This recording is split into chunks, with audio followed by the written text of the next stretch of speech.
Hello again, everyone. Welcome back to Arcanum. Let's go ahead and read some more books. Let's see. History of the Isle of Despair, Hunters Hunted, Life of Ashton Fernwilter, and The Nature of Archaeological Practice.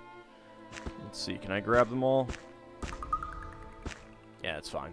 Alright.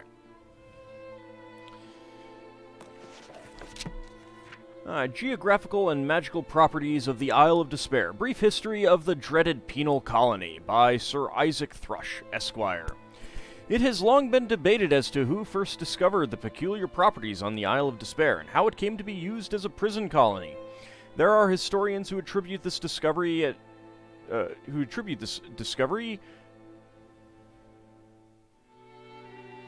think there's a missing 2 in there. To the first master mages of Tula. Others who believe the elves found it during their journeys before their eventual building of Kintara.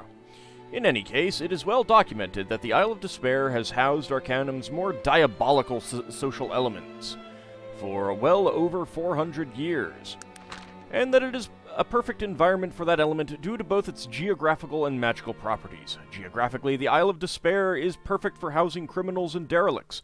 Being that it is surrounded by water, with the nearest coast almost 100 miles to the east, there is little danger of its inhabitants swimming to the mainland. The isle itself is situated between 3 strong ocean subcurrents. Consequently, the waters around the island are invariably rough and violently crash upon the rocky shore both day and night. Massive whirlpools are known to appear suddenly and without warning. There is an account of 3 Ashburian merchant ships being swallowed by one of these very whirlpools in 1783.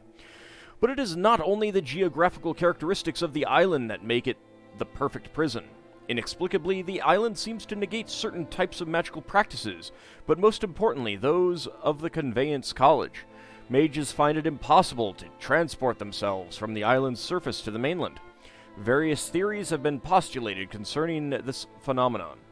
Some scientists believe that the island itself sits upon a massive vein of mithril ore. Mithril, having the ability to harbor magical flows, might just be the cause behind this most curious distortion. Archaeologists have theorized that the Isle of Despair might once have harbored an ancient civilization that used an early form of technology, and that the old ruins might exist beneath the island's surface to verify that fact. Both theories might be scientifically sound, but none has yet been proven.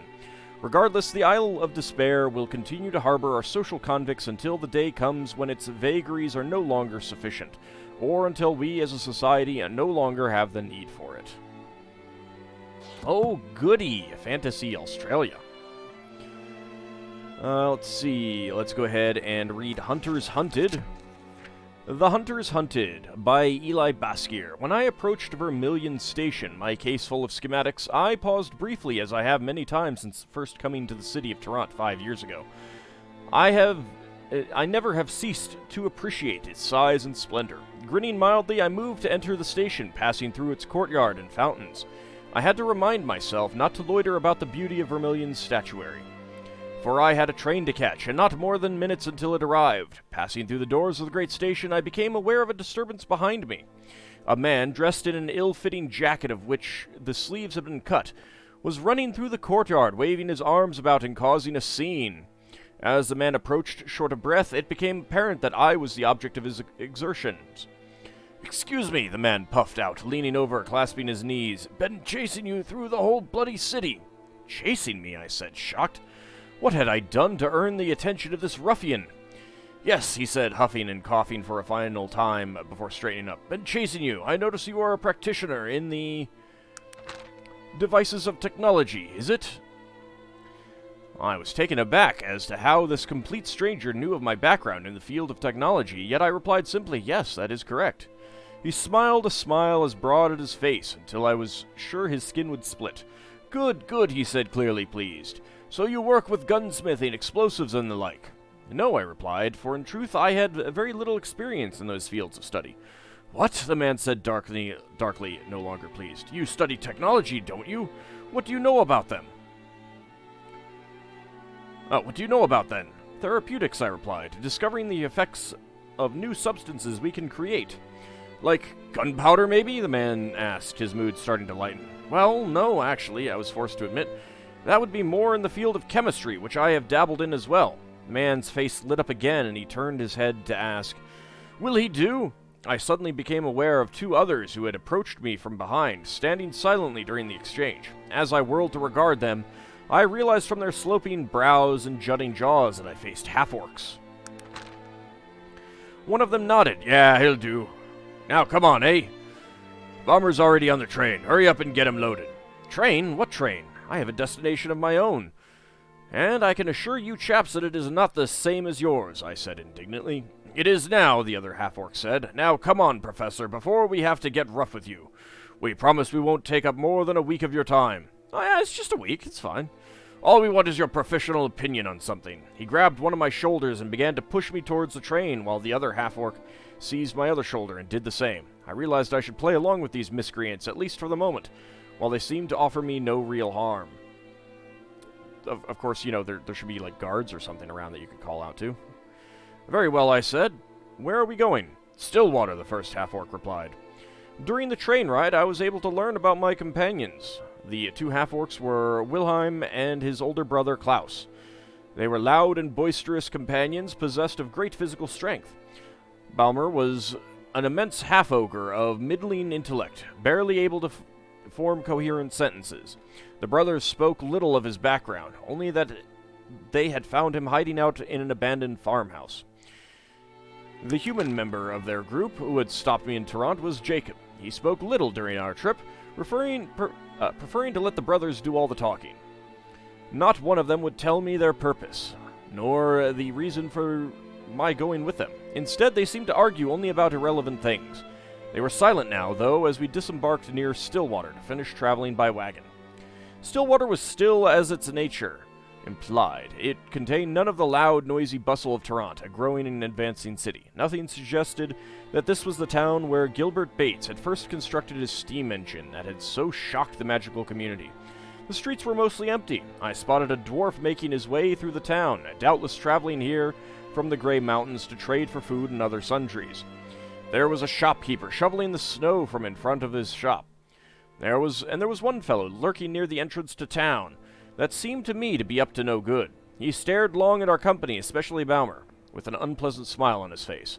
Then Wilhelm drew something long and thin out of his coat, which blocked my view.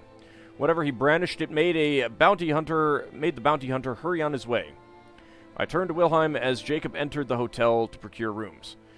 Now may I know what my presence is needed here? Or what the purpose of this trip to Stillwater is? We're hunting, the half-orc replied. Yeah, hunting, came the lower and slower voice of Balmer riding in the back of the wagon behind us. Hunting, I asked. Which makes you bounty hunters? Wilhelm seemed to dislike that term, but nodded reluctantly. In a sense, we like to think of ourselves as hunters of occult beasts and villainous monsters. We kill wares, Balmer offered. Does he mean werewolves? I asked after a long, confused pause. Aye, werewolves and other less famous types of were-creatures. Wilhelm replied, tapping the side of his slightly upturned nose. But we fight other beasties too. We've gotten our share of mad animals and even a few things that'd curdle your blood to tell you about them. Oh, really? I said, not quite sure this ragtag band could bring down anything larger than a sheep. And what are you hunting here? Wilhelm gave me a surprised look. Guess you've never heard of the Stillwater Giant. It's an old tavern tale here, but Jacob believes there's more to it. He wants to kill it. Frankly, I do too, on account of the damned thing being known to eat orcs. A giant, I exclaimed. I had thought they were long extinct. What good am I against a giant? Wilhelm looked sheepish and cast his eyes to the ground. Well, we use a lot of technological things in our line of work, mostly guns and such. Trouble is, on our last hunt, old Klaus over there had a slight accident, and now most of our equipment is... That's enough, Klaus roared from in front of us. Needless to say, Wilhelm whispered, we need you to fix some things. At this point, Jacob returned from the inside of the hotel. We're all set. Everyone come inside. And Balmer, the half-orc, slowly turned his shaggy head to regard Jacob. Try to be quiet on your way in. I may have not quite let on that we have a half-ogre with us. I studied their equipment that night, and as expected, their things were not in my area of expertise. Combined, they had 6 types of guns, ranging from a heavy pistol to some type of gigantic repeating rifle that I could only assume was Balmer's. 3 of the guns were damaged, and all of their arms were running low on ammunition. The ammunition was easily restored, for I did have some degree of explosives and chemicals with me, and their group had excess supplies with which to make the ammunition. As for the weapons themselves, I did my best. It appeared that they all had misfired due to a lack of repair. I used what little knowledge I had to try and fix the triggering mechanisms and repair some of the more grievous burn damage. I only hoped that my meager repairs would be enough for what this group needed. In the morning, Jacob awoke us all. Each of their group was given a pack of provisions as well as a gun. True to my expectations, Balmer got the big one. The 2 brothers also carried additional pistols. "You're coming too," Jacob said, referring to me, "just to make sure you made proper repairs." "That's all right," I said, only slightly annoyed. "I may as well see this adventure through." "That's the spirit," I heard Jacob mutter as we began our trek into the mountains. We had all been dressed in great coats to protect from the cold, save Balmer, who seemed comfortable no matter the climb. We rose into the hill lands that day and the following. We ate the packed provisions, and I struggled with the labors, for my body was not used to such strenuous activity. On the 3rd day, we were well into the snowy regions of the mountains. We reached a smoother region of the rocks and snow, where Jacob said we were to make camp. The group did this, and with their practiced efficiency, quickly setting up tents and assigning watch duty.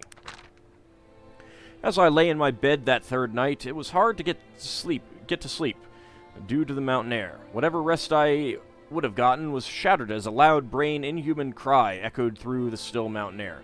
I know not what made that cry, and to think of it, it still terrifies me to this day.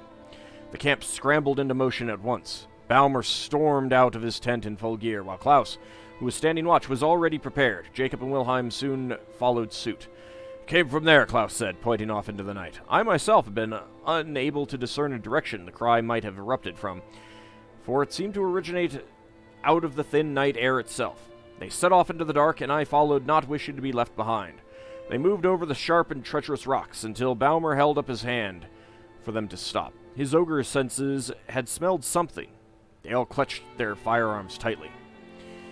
Then something bright flashed furiously and explosively behind us. Wilhelm, who had been bringing up the rear, was thrown screaming against some of the more jagged rocks that littered the ground. I threw myself to my feet as the survivors wheeled and discharged their weapons into the night. It was horribly loud, and I was almost frightened enough to cry. I was unable to move as their weapons thundered, especially Balmer's repeating gun, which clamored like the horrible chattering of a demon. Spent ammunition shells clanked as they reached the ground. Then all was quiet. They paused, and Klaus went to inspect his brother, whilst Jacob moved to check the area of night behind us. "He's burned to death," Klaus said quietly. "Guns don't burn people. What manner of monster really lurks up here?" He stood and announced, his voice wavering slightly. "We have to move on. Jacob and Balmer, switch places." Balmer trundled over to where Jacob had been exploring, but from Jacob there was no response. "He's gone," Balmer said, confused. Something that might have been fear flooded Klaus's eyes, but it left quickly. "We're leaving him. Come on." It was almost too much to get to my feet and continue, but I did. We continued going further into the dark, and I was sure we were lost. Then Balmer began to fire madly into the air. As I watched, something in the night shook him and threw him out of our light. Klaus sprang forward and fired his own weapon, which clicked as it jammed. Apparently my repairs had not been so good as I would have thought. Meanwhile, Balmer's shouts had faded, and his gun been silenced. Klaus roared with frustration and fired his pistol above his head, all of his composure lost. "Come get me! Come on out, you burning thing!" His gun fired into the air, and as I watched, to my horror, the bullets seemed to wobble and slow in the air. Only one thing destroyed the trajectories of bullets like that: a strong magic field. Something up there was very destructive and very magical. I did not wish to see what it was, and I fled blindly into the night. I heard all of Klaus's shouts until they culminated in one final scream. As I fled, though, I passed our campsite, its fire almost burned out. In the distant shadows that it cast, I could have sworn to see some enormous hairy creature edging its massive body into the light. But when I looked again, it was gone. I forced myself to believe that it was the illusion caused by the speed of my flight and the flickering of the dying campfire. When I returned to town, I took whatever money I could find that the group had left in the rooms back at the Stillwater Hotel. Doubtless they had expected to return triumphant and spend more days in the town as heroes. I planned to take the wagon and return to the train, where I could return to my beloved Tarant, so far away from these accursed mountains. As the wagon slowly pulled away from town, I saw the bounty hunter who had grinned at the wagon our first day here. He was conversing with another man, dressed only in light clothes, who wore a wide-brimmed floppy hat. As he talked, I saw him open a pouch and draw out a severed ear, a half-ogre ear, I realized coldly. He then produced 2 more ears, smaller and less pointed. He handed the bounty hunter a large repeating gun that could only have been Baumer's. As the wagon moved by them, I overheard him speak. "That took care of the band of 3 half-men right for you. Their newfangled technology was no match for good old-fashioned magic. I even salvaged their arms, just as you asked. Now as to my payment..." The wagon pulled out of earshot then, and it began to rain. The 2 men cursed and retired to the tavern to discuss their vile business. It had been a mage, I thought, as the rain fell upon my head, a mage with illusions, fire, force, and other enchantments. But no magic I knew could replicate the sound I had heard. And what had I almost seen in the dying firelight of our deserted camp? What were the 4 ears? Why weren't there 4 ears? What had taken Jacob then? All I know is that there is definitely something lurking in those tall, snow-covered mountains above Stillwater, and it chills my blood to think about it. The Life of Ashton Fernwilter.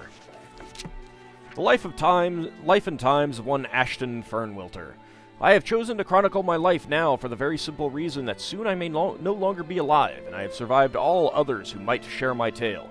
Outside this room, the sun sets. I can see it through the window. In the morning, my will shall be tested once more, and possibly for the last time. I would not take part in such dramatics if I did not believe it in the inevitability of my demise. But time grows short and does not allow for the ramblings of a doomed man. Please take it upon yourself to read the following in your time, as I take it upon myself to finish this narrative in my own time. And that through that bridge may my life find its true meaning. My beginnings were as unpleasant and dirty as 1,000,000 other urchins crawling along the bottoms of Toronto, and yet somehow special. My father did not exist. My mother never mentioned him. I had never seen him, and all those put to the question would not even repeat the rumors they had heard concerning him. My mother, dear lady, was like no other. In all my travels among all the people that I've met, I have known no one as determined or with such grace of willpower as my mother. Her loyalty and concern for her only son was matched only by the tenacity with which she approached the rest of her life. She was the one who imparted to me the importance of education, honor, and above all, truth. Needless to say, my world crumbled at the age of 10 when she was murdered. At that time, I had no idea of her death. She had simply disappeared. It would not be long before life led me in the direction of her true fate, however, and not long until I found out what it was that separated me from those 1,000,000 others I had grown up with on the diseased streets of Toronto. Shortly after my mother's disappearance, and after a 2-week stay at the home of an uncle, I was apprenticed at a nearby factory. Apprenticed was the word that appeared on the official papers concerning my sale into slavery by my uncle. Had my mother the opportunity, I am sure she would have wreaked revenge upon the man. In the end, she may have, for his end was a gruesome one. My apprenticeship amounted to performing all the menial tasks that required a body smaller than those of the average factory worker. When a machine became jammed with an errant chunk of slag, it was my duty to dislodge that offending article. In the larger machines, the jams could occur deep within the bowels of the interlocking gears and cogs. These types of errors were the bane of my young existence. From my first day inside the factory, I discovered I loathed machines. The thought of traveling within one to effect repairs never ceased to make me sick. There was one such jam that occurred not 2 weeks after my inception into the factory. I was called away from sweeping up still burning flakes of metal spewed by one noisy machine at one side of the factory to a jam which, by the wails of the supervisor, must have been obstructing the operation of a crucial piece of machinery. By the time I had arrived, a panel near the base of the machine had been removed and was apparently the entrance I was to use to find and clear the obstruction. On hands and knees, I reluctantly crawled into the belly of the beast at the unkind insistence of the supervisor. I hated him as much as the oily mechanisms he presided over. I shuddered as I entered the machine. This was the smallest space I had ever been in. The metal that entombed me sent shivers down my spine by virtue of its sheer metallicness. overhead gears interlocked, and, had the machine been operational, would have been a sure death had I come in contact with any of their surfaces. All around me, oil dripped in dirty rivulets down to the floor, where they gathered in puddles. I slogged along, soaking my clothes in oil, but I could not find the source of the obstruction. The thick odor of bare metal assaulted me as I crept along, making me dizzy and physically nauseous. Then, past many gears, hoses, and metallic pumps and regulators that I could only guess at the function of, I found the source of the problem. A nest of sorts was formed in front of me of metal strands crisscrossed seemingly haphazardly. From this nest came hoses of every length and thickness, many of which were dripping their contents through invisible leaks in the lines. Above the nest was one giant gear from which many others received their motion. I can only assume the nest was concerned with driving the central wheel, although how this could be accomplished is a mystery to me. The problem appeared to lie within the large gear above the nest. A bracket that had held a hose was lying on the floor, while the hose itself had swung into the path of the gear, where it was now bound between the large gear and one of the smaller feeder gears. How the gears had not simply cut through the hose, I could not ascertain, but there was no fluid seeping from the affected hose, so it appeared as though it might be able to continue its original function. Of course, the hose could not work, nor could I retreat from the metal tomb before I had alleviated the jam. Mustering what courage I could, I willed myself to reach forward and pull the hose out of the gears. That is when it happened for the first time, there in the mechanical heart of the largest machine in the factory. As I reached forward to take hold of the hose, the gears began shifting on their axis, and the hoses and wires made slight retreats from my outstretched hand. I convinced myself I was only imagining things, and continued to reach for the offending hose. When my flesh came into contact with the metallic sheathing of the hose, the entire machine retched. The gears no longer shifted on their axis, but began to quake violently. Bolts and screws securing lines began to slip in their shafts and separated themselves from their points of attachment. The machine had been shut down before I was called in, but now, as I stood in fear, clutching the shaking hose lodged between the gears, the beast rumbled once, twice, and then gave a tremendous shudder. With that shudder came the surprise ejection of the line I was holding. As it recoiled, it hit me in the face with enough force to throw me away from the now vibrating nest of cables. The large gear let out a sickly grind. At the same moment, it threw me back. Same moment, it threw back the hose and spun wildly. A sudden pain brought my attention to my wrist. A perfect rectangle of red now occupied the area below my hand, and in the moments before the blood welled to the surface, I could see the bloodlines that normally resided beneath the wrist unscathed, but open to the air. Apparently, when the great gear resumed its duty, it caught that rectangle of my flesh and took it for itself. Had the line not thrown me backwards, the rest of my body would have joined it in the spinning gears. Now the machine was alive around me. A deep penetrating hum permeated the air, and the rotating gears warned against the slightest misstep. I quickly turned and made my way back to the opening, carrying my wounded wrist against my side. The opening I had entered through was in my sight when something grabbed me from behind, and I fell to the ground. A slow-moving gear had caught the hem of my oil-soaked tunic and was pulling me towards it. Striking out in panic, my hand found purchase on a shaft in front of me, and I pulled with all of my strength, attempting to free myself from the gear's grasp.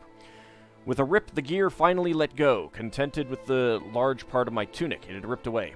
Short-breathed and white-faced, I staggered towards the opening. When I reached the panel and crawled outside, I was greeted with a swift cuff by the supervisor that sent me sprawling back to the ground. "Damn it, boy, you weren't supposed to turn it on. What do you think you're doing?" bellowed the supervisor.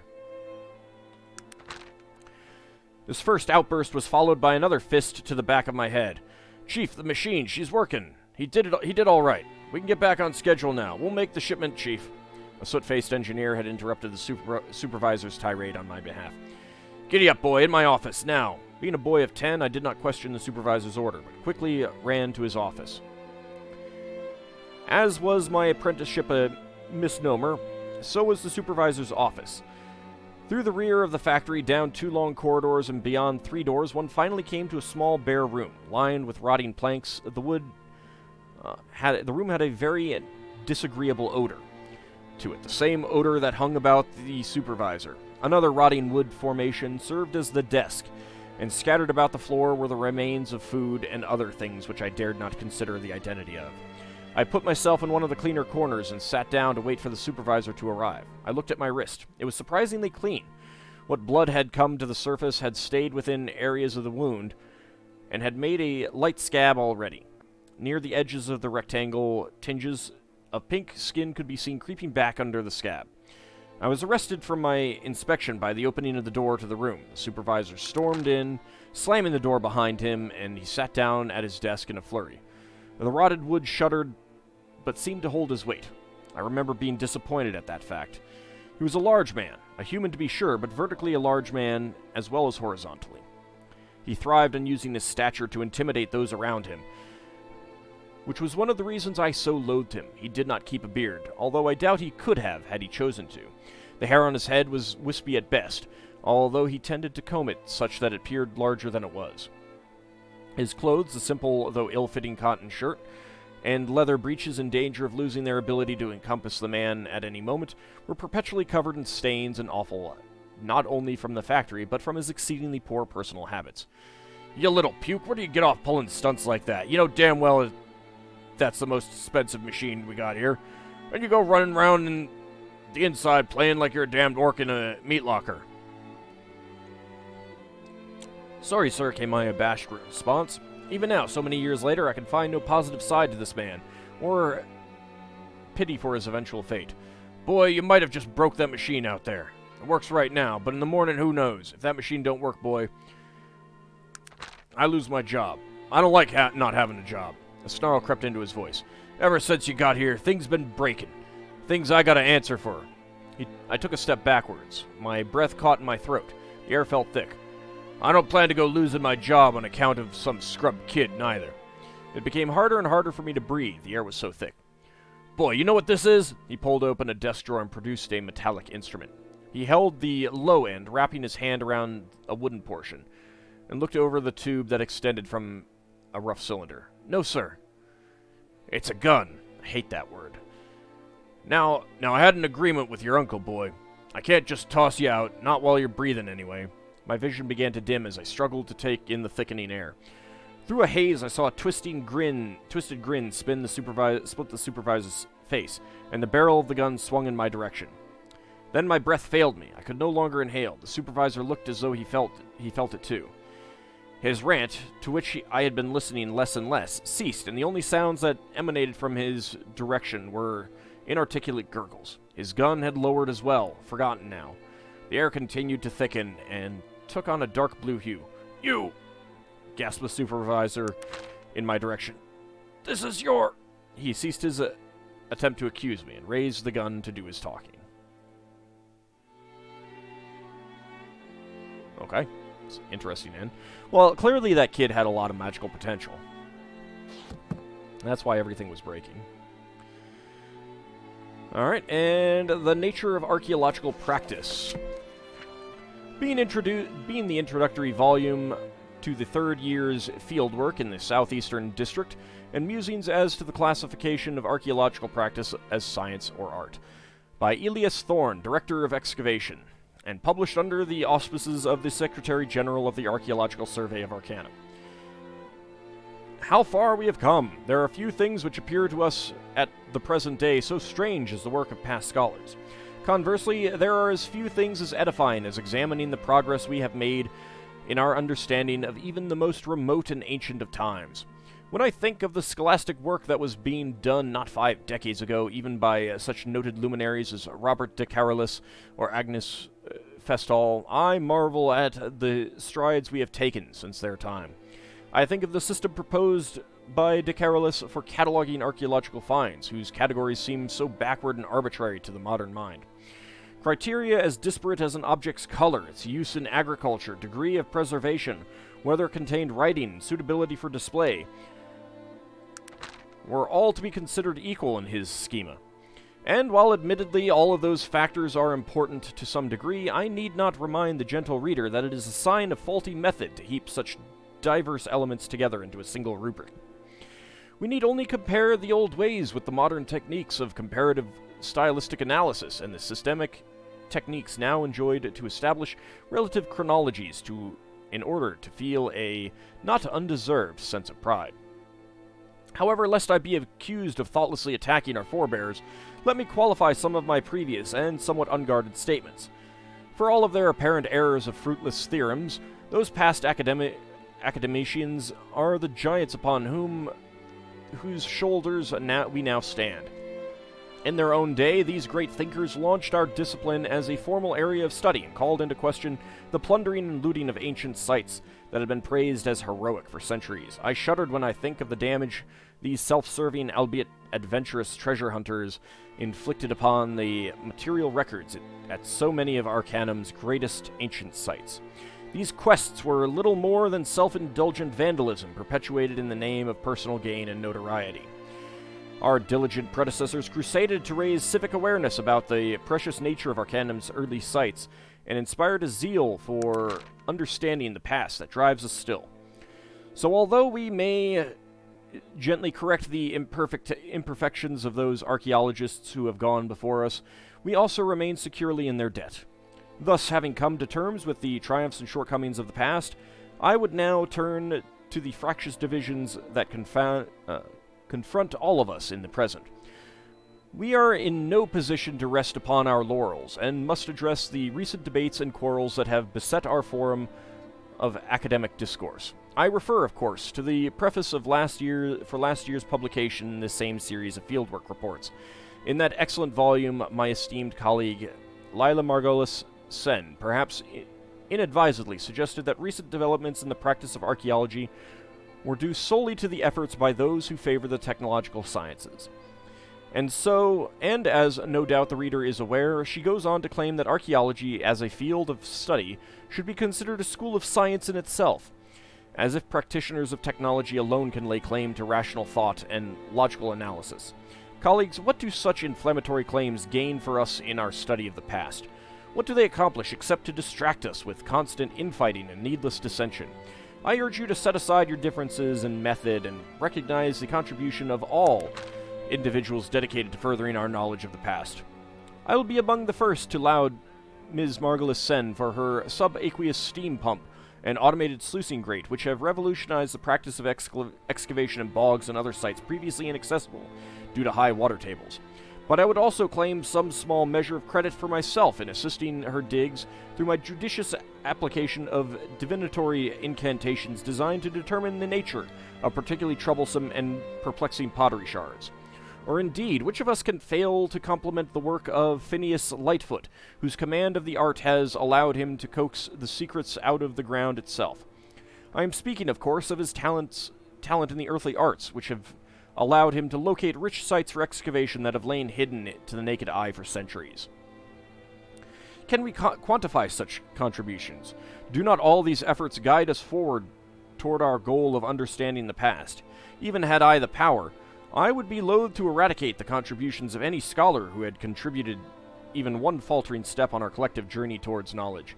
In short, I urge us all to set aside our differences as best we can, for although we may differ in our approach, we are all ultimately seeking the truth. Therefore, it is in a spirit of reconciliation that I present this humble work. This introductory volume will follow within a year by my extensive second volume detailing the results of this year's excavations along with some observations and preliminary conclusions. Together with the second volume, a slender third and final volume will be printed. This work will primarily contain the maps and figures relevant to the discussion as set forth in the previous work. It is my sincerest hope that they may offer some measure of the truth we all seek.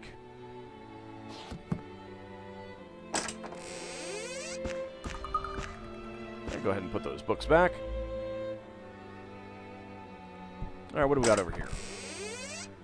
Treatise on the Causes of Disease and Journal of Henry Dovern.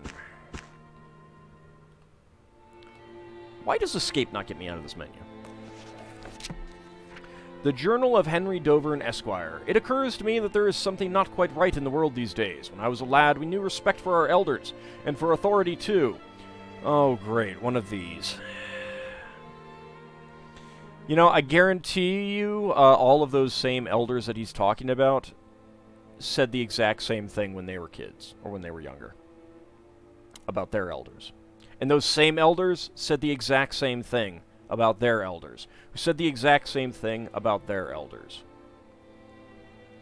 Anyway, We knew wrong from right, and which monsters were causing it. An orc was an orc, an ogre, and better a sword in each than to worry about where their laggard ancestors came from. Ah, one of these.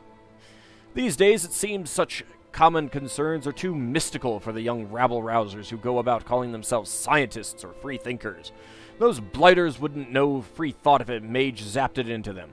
Dratted bother, now I'm shouting at my journal. The events of today have left me quite put out, it seems. Why they should, when the circumstances were so minor, I do not know. Should I ever come back through these pages to reminisce this day, I will no doubt be puzzled even as to what I was annoyed about. I must therefore order my thoughts and start at the start. Boothby, my loyal retainer, had served me breakfast over the campfire. Looking back on it now, the tea was not as warm as it should have been, and the eggs too runny for my tastes. It was most unusual considering Boothby's skilled, if somewhat simple-minded service. Sure signs, perhaps, of a bad day dawning. As the previous pages of this journal state, I was returning from a successful 2-day manhunt for the blackguard Horatio Grimwell, a sorcerer, a cad, and a cheat who, some gossips claim, was known to practice the foulest of necromantic tricks. Needless to say, Boothby and I chased him down to get him the right proper thrashing he deserved. At around midday, we had returned to our town's outskirts. I don't know about my half-breed servant, but I, for one, was quite looking forward to a long and hot bath. It was as we approached the gates that Boothby pointed out what appeared to be a carnival in one of the nearby fields. I was as curious as the common man, I must admit. So with my ogreish companion in tow, I went to see what all the fuss was about. What I witnessed there was a shameless display of chicanery. A huckster mage claimed, I can scarcely write it down here from my own outraged disbelief, to be able to make a large wheel turn through neither magic nor muscle, but through something else called science. Sheer nonsense. Granted, the man's wheel did move, thanks to some kind of hissing magical apparatus that was attached to it by means of lengthy belts. But what wonder is there in that? How is this technology any less magical than a necromancer's night's work in a cemetery? What makes a whistling whoozit any more special than a good old-fashioned wand? As if such shenanigans were not insult enough, I then overheard some of the youths present engage in a debate over whether orcs were related to humans. And what next, I ask? Theories that dragons evolved from parakeets? Or that elves came from the same stock as humans? What a grand joke this science thing is. Really, it's quite ridiculous. Why the city guard chose not to run blighters like that in, I'll never know.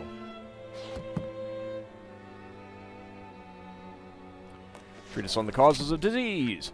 A philosophical treatise as to the causes of disease utilizing new findings in natural sciences in addition to drawing on the advice of the esteemed Master Barnhouse at the Hall of Applied Magics in Tula.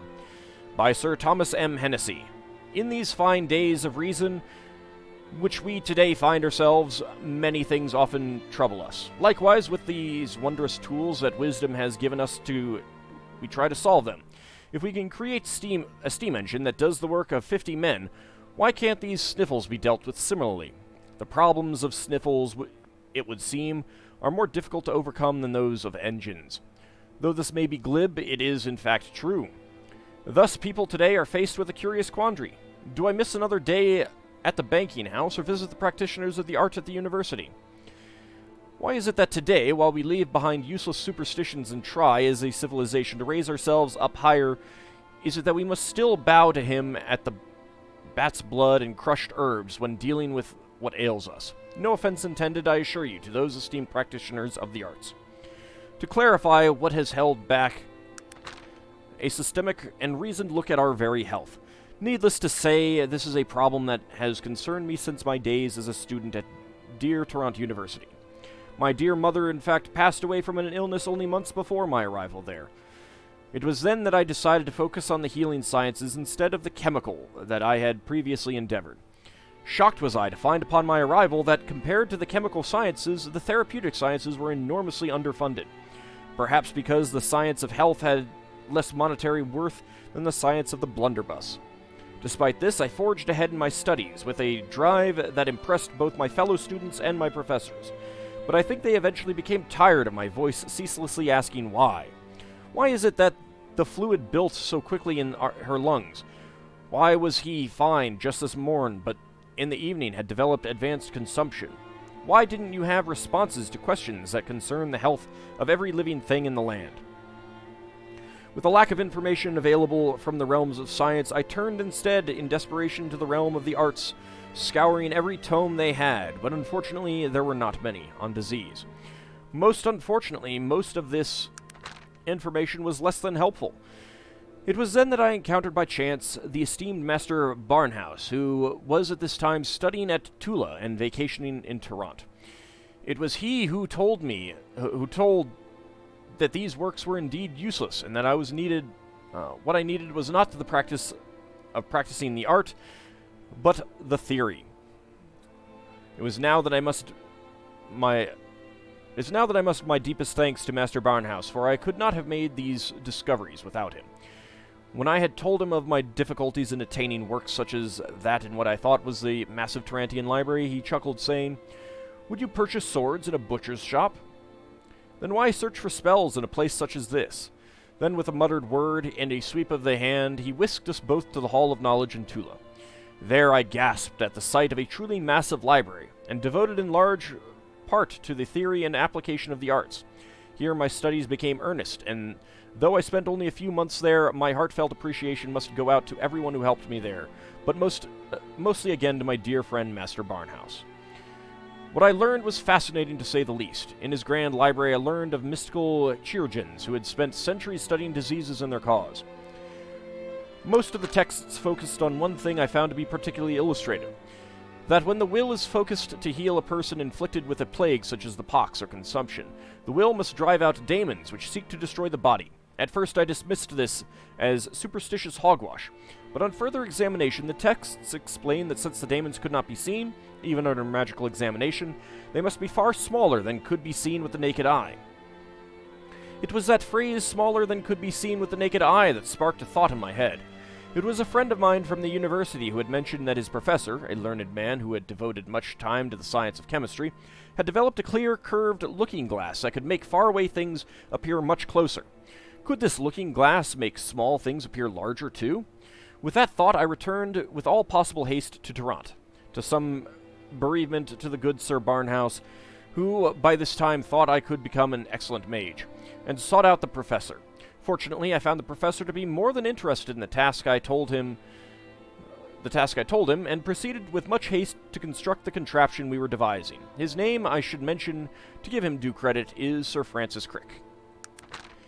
When I looked through this contraption the first time, I must confess that I was amazed. Before me I had placed a small cross-slice of animal tissue above a mirror to reflect the sunlight. But when I peered through the view-hole, I saw row upon row of tiny ovalish objects, to which I shall refer to them now on as cells, a name that carries an important meaning. But I was further stunned when I realized that many of these cells still moved. The tissue, I should point out, had been removed only minutes beforehand. Then I had a proverbial brainstorm. They were taken freshly from a dead animal. They moved, and were it seemed the principal makeup of the rat that they had come from. They were alive. That stunning thought nearly threw me from my ladder. But even had I broken all 24 lenses I looked through and every bone in my body, it would not have mattered, for now everything made sense. Like why cuts heal and children grow. All living organisms must be composed of these, I reckoned later that night. We are not single beings, but a multitude, all working in concert. Within scant days, I had published my findings and opened my discovery to scientific questioning. Refer, if you desire, to my previous paper, a philosophical treatise as to the nature of living organisms and the role of viewing lenses, in discovering this with the advice of the esteemed Professor Crick. At this point, I must confess that under my newfound fame and admiration of my discovery, I let my original desire of investigation languish. Now that I was living an easy life, I was not so concerned with that of my fellow man, who still languished in the grip of fluxes. But soon I returned and began a detailed explanation as to the causes of sickness. In addition to honor she who gave me life, I devoted the study to the disease that took my mother, consumption. The first step was to recover fresh tissue from the recently deceased of this disease, and this step was unfortunately easy. that was necessary in fact was to visit a nearby hospital where citizens of every stripe were dying of it, despite earnest help from both surgeons and sorcerers. After this, I began an earnest examination of the tissue with the cricoscope at the university. The cricoscope. What I found was disturbing. In the lung tissue particularly, there was much to see. In these tissues, I could see that the cells were in ill repair, chocked with fluid and blood. Some were even burst, and it was these that I examined most intently, but in them I saw nothing. Such a dilemma this. How was I that cells could go from healthy to dead in a matter of hours? But the answer was there, stark as the moon, only waiting for my eye to notice. When I observed entirely healthy tissue, supplied by an unfortunate bout of drinking and attempted spellcasting, that came into contact with infected, a fascinating change occurred. The once healthy tissue began to warp and then burst, exactly like those from the infected tissue. However, it is at this point that I must confess my failure. Though I have come this far, to the point of pinpointing their methods of infection, I have reached the limits of the cricoscope. No matter what dyes and amplifications I use, I cannot see deep enough into the depths of the cell. Not until a new revolution occurs in the realm of viewing lenses to allow examinations at unprecedented depths will we look upon these daemons face to face. Okay. Let's go ahead and put these books back. And finally, since this has just been a reading video, I'm going to put this up as a bonus one. Probably should have decided that at the beginning, but oh well. Alright, so we've got Soot from the Gods, Psychological Treatise on Intolerance, Quirin's Poem, and Dread Armor and its Origins. The Gods Give Us Soot, a philosophical and scientific essay. Sir Mac Lucan. What does one perceive these days in the streets of Toronto? To be certain, there are shops, inns, men of high blood, respectable women, and of course, street hawkers and urchins. Or perchance one notices the great machines that now thrust Toronto into leadership in Arcanum and into what some have called a valiant new era, leaving far behind the obsolete traditions of the arcane arts and magics. Glorious, and let one suddenly realize that his or her feet are weary, so sit on the nearest bench or lean against the nearest wall. Soon, however, one finds the new unfortunate quintessence of Toronto, soot, clinging to one's coat or dress. For as surely as Torontians make progress, we also make messes in our rather formidable new era. May the reader, however, avoid hasty judgments, for I intend to show with indisputable logic that the march of nature and technology over magic toward progress is inevitable, such that even soot is necessary to the ends of progress. Progress, by which I mean improving technology and the strengthening of natural laws, is an inevitable process. I propose that this is clearly evident in the natural laws themselves. Consider the following. A weak fortress will keep out sheep, but not marauding rogues. And yet, if the keeper of the fortress is able, he will strengthen his walls and his gate when he sees rogues approaching. The invaders of the fortress of nature are those who subvert nature through the exertion of will, the mages. Through the course of eternity, only 4 outcomes between nature and magic are possible. They balance each other, they are mutually annihilated, magic suppresses nature, or nature suppresses magic. I shall address them one at a time. The first possible resolution between nature and magic through eternity is that they always balance each other, an even match. This demands either equal power between nature and magic across the entire universe, universal balance, or at any given time equal portions of the universe governed by only one localized balance. Science has shown that where magic and technology convene, a small rift forms in space. That is, literally, a boundary between the universe and a separate, yet connected, sub-universe governed by magic. Fortunately, the rift is so small that it does not affect the universe at a catastrophic level. The sub-universe, however, only exists for as long as a will exerts itself over nature. And when the rift recedes, the world is as it was before, run by natural law. The rift acts as a pruning of the universe. It cuts off what is not natural. Thus, the universe as we know it will not stand for this kind of balance. For what is not natural, it purges until nature rules again. Incidentally, the rift is the basis of the construction of the devices, which can detect and use the use of magic nearby through the inability of two internal instruments to interact with each other, as the rift passes between them. The otherworldly effects of strong magics are also thought to be caused by rifts that are growing or shrinking in width, as opposed to intensity or strength, as nothingness is a state, and therefore cannot become any more or less nothing.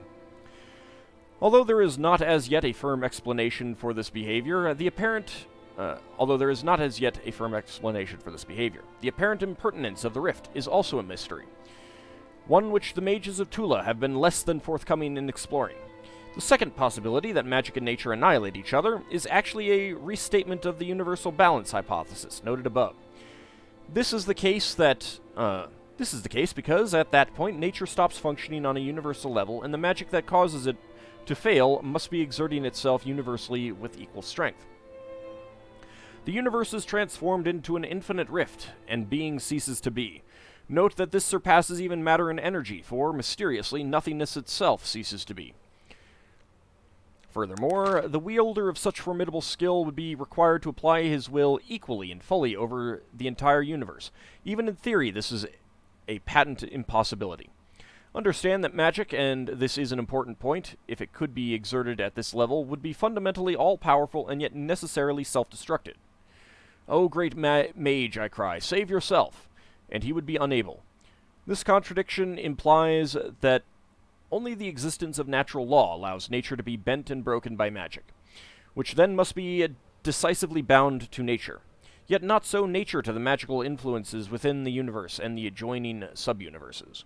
The third possibility between magic and nature, through eternity, that magic defeats nature outright, is at this point rather improbable. For magic to overcome nature permanently requires a perfect will, one that can comprehend the entire universe at one thought, as described above. In other words, one must be an omniscient god. Far be it from me to deny the gods their right to do as they please with the universe, but they are not natural. Those with spiritual inclinations will claim the gods to be the likely suspects in the very creation of nature. Will the gods then tear down their own order and present it to pitifully small creatures to rule by inclination? Or if it was not the gods, but pure chance, as some have recently suggested, is it not even chance unable to rescind that, what it has declared enduring? Magic's victory would not be a counterfeit through gods and impossible through chance. In summary, an eternal localized balance is impossible because the rift exists. Annihilation is impossible because men are not gods, and magic's victory is dubious because the gods are not men. Thus the reader is left with but one option, that in the ultimate end, through eternity incomprehensible and marvelous, nature will reign supreme. Magic may be strong now, but as time passes, the infinite reserves of nature will weaken it evermore. Magic might or might not ever pass completely from the world, but nature has granted itself victory. Having arrived at this conclusion through incontrovertible logic and reasoning, the question remains why soot, the bane of modern Tarant, is necessary for progress. I cannot deny the many unfortunate effects that distress our fine city because of soot, but soot and other unexpected side effects of technology are beneficial to the causes of progress and nature, because they are the problems that progress overcomes. The gods in their wisdom, or chance in its capriciousness, requires trouble in the universe as a singular mechanism for improvement. If problems were to ever cease, there would no longer be any direction in which to progress. Thus, it is more correct to say that soot is necessary because progress has not yet run its course, the natural course to perfection. Seems ridiculous. Alright, Psychological Treatise on Intolerance. Treatise on the Psychological Ramifications of Intolerance on Those of Half-Orcish Nature, by Malcolm Ray. It is a sad fact of life that our instinctive reaction towards orcs is one of dire hatred. Man's strife with the orcish race is more than can be accounted for by the competition for resources or living space. But orcs are not just reviled by us of human persuasion. The elves will go out of their frivolous, distant, and haughty ways to hunt orcs, and dwarves hold no compunctions about a little orc slaughter. The orcs seem the recipient of a universal curse, whereupon they are treated with disrespect and intolerance, more so than any other race barring the barbaric ogres. Orcs, no matter their intent or purpose, are automatically viewed with distrust, contempt, and in some areas open hostility. This hostility, not confined simply to pure-blood orcs, extends to any with orcish blood, no matter how thin. I refer here, of course, to the Half Orcs. The only true misfits in our rapidly advancing world of technology are the Half Orcs. Different from the more common orcs, they are possessed of a more humanly acceptable features, and with an increased cranial capacity are more intelligent than even the cleverest of orcish chieftains. Yet for these differences, they are seen as worse than orcs in our human eyes. Many humans simply do not wish to acknowledge that a clear-thinking person would willingly mate with the nasty, brutish, and hateful orc species.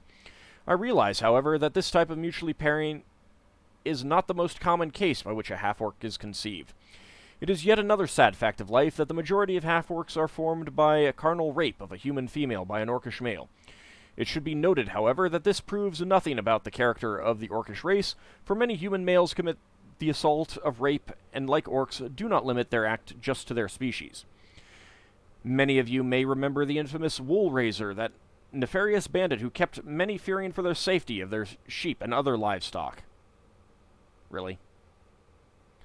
It must be known, though, that there are many mutually consenting and happy couples of mixed orcs and humans.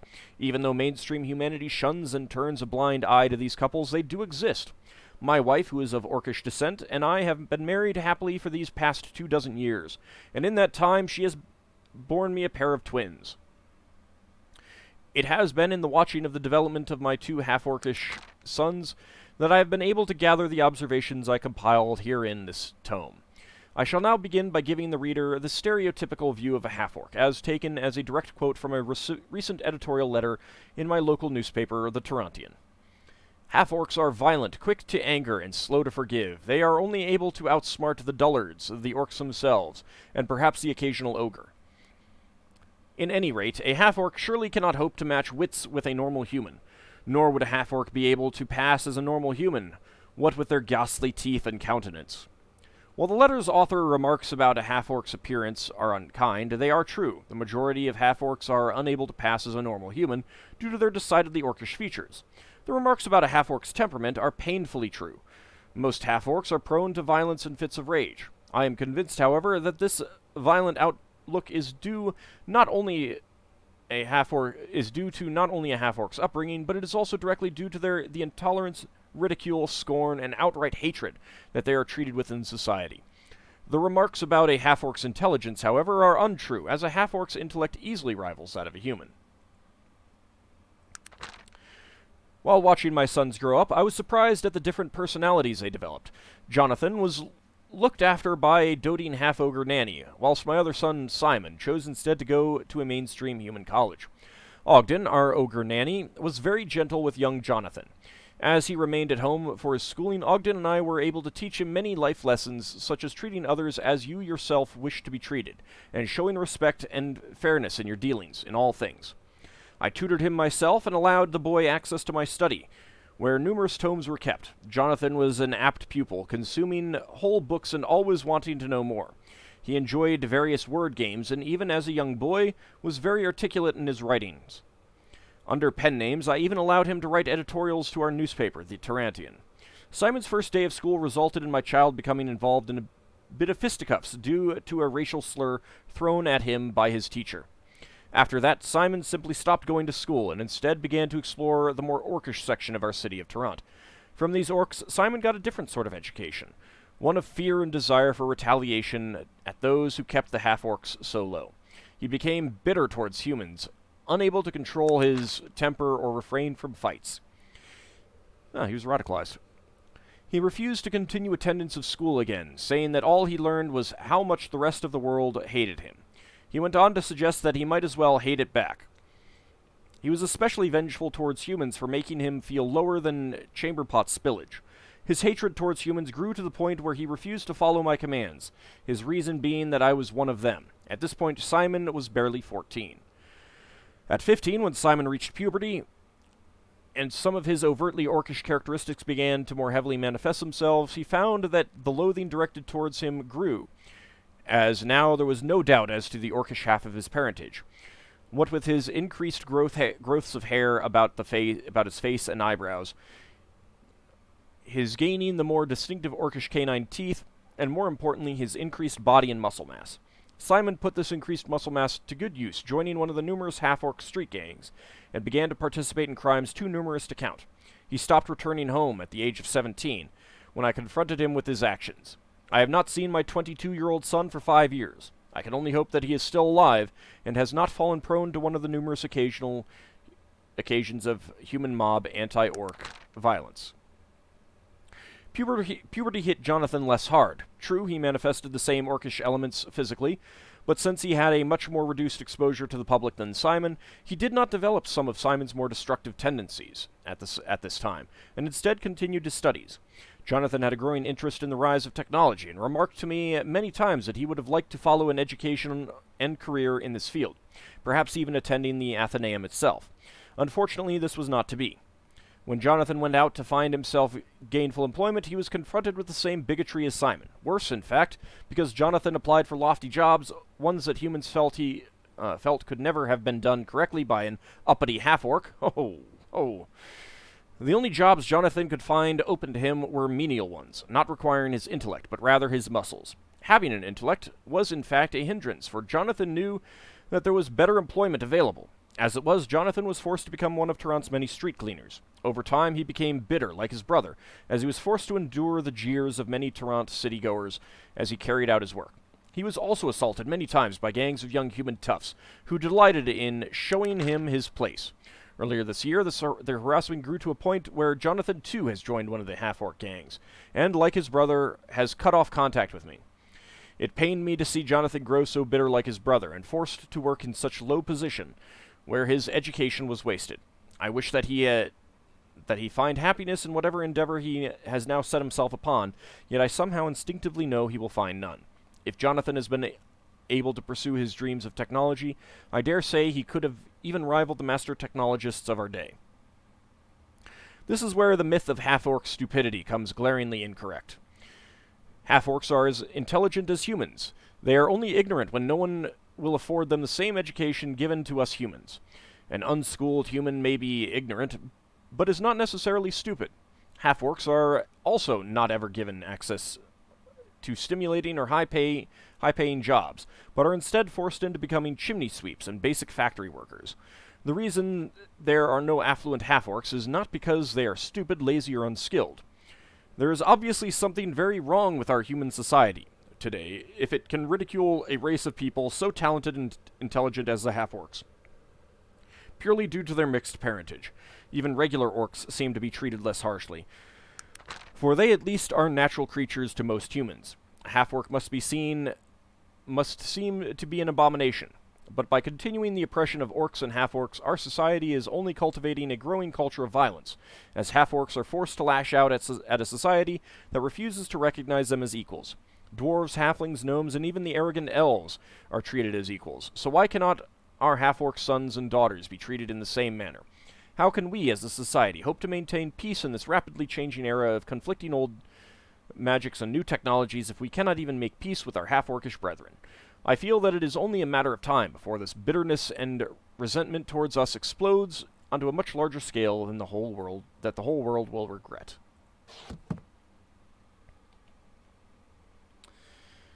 And Quirin's poem. How long is this? That is pretty long. Away from the smoke and the crowding I soar, troubled by illness and hunger hunger no more. Goodbye to the city, farewell to the slum. To forests and fresh air and freedom I come. Behind me pollution and poisonous air, the orcs and the gnomes and the folk who don't care. The Hadrian River polluted and dead, killed off by the waste that the factories shed. Up over the rooftops, past tall throats of flame, technology, chaos, it all looks the same. They say that it's progress and good for us all, but all that I see is this nightmarish sprawl. Onwards, away through personal gloom, the sun is outdone by industrial boom. The stars in the sky are obscured by thick smoke, which falls back to earth and makes everyone choke. Much faster I fly, leaving all this behind. I go with a curse for the faults of mankind. True magic remains as the one hope for peace. Not science or steam, all this progress must cease. My homeland awaits me, Nesterial fair. The natural beauty of woodland lies there. I just can't explain it if you haven't seen. How lovely is living surrounded by green. O people of Tarant, obsessed with your fire, with watching explosions and sparks floating higher, how can this compare with the love lights at night, the amorous males of Simtala in flight? I sit in my tree watching nature go by. The love of it all brings a tear to my eye. A curse from my lips as my time here expires. My spell isn't endless despite my desires, so back to my body my soul's image flies. As each time before a small piece of me dies. I swear by my fathers your city will pay. The debt grows much larger with each passing day. The stench and filth that the city throws out is something Arcanum would best be without. But here I must stay till my mission's complete. To leave you would mean I'm admitting defeat.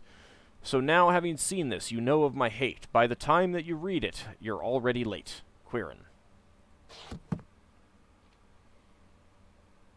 Dread Armor and its Origins. Of the Frequency and History of Dread Armor, or Scientific Ruminations on the Origins of Ancient Artifacts, by Dr. William Wiggin Benz. Dread Armor. What is it?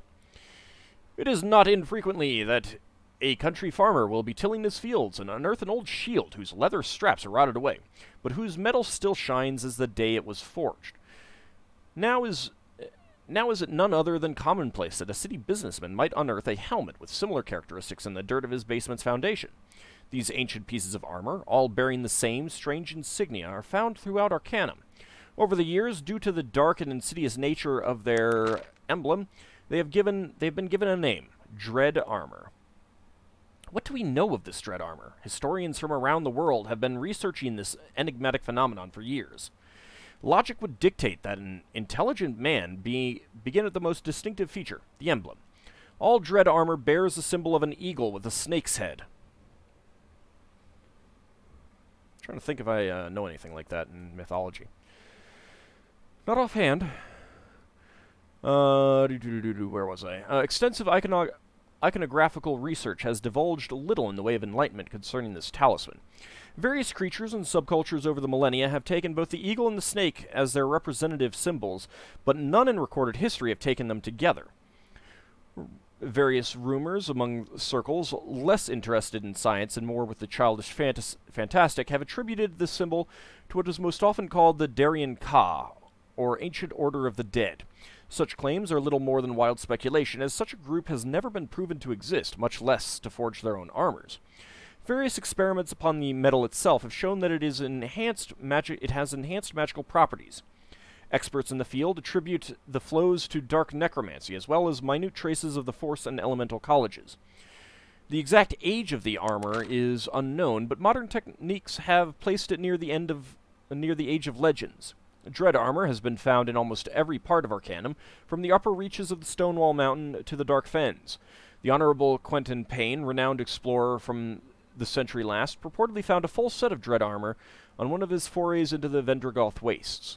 Perhaps in the future history will be so kind as to shed some light on this most peculiar mystery. Until that time, we can only guess as to the reasons behind the mystery of dread armor. And let's go ahead and put these books back. And when we come back next time, I'll be putting this episode up with the previous one, I think. And next episode, we'll get back to exploring the town.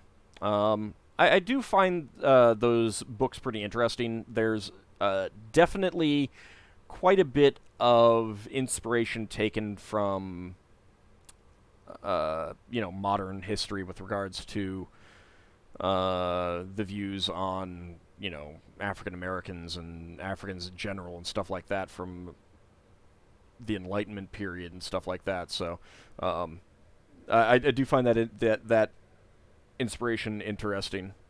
Anyway, we will move on to finding some other people to talk to in the next episode. See you then, everyone.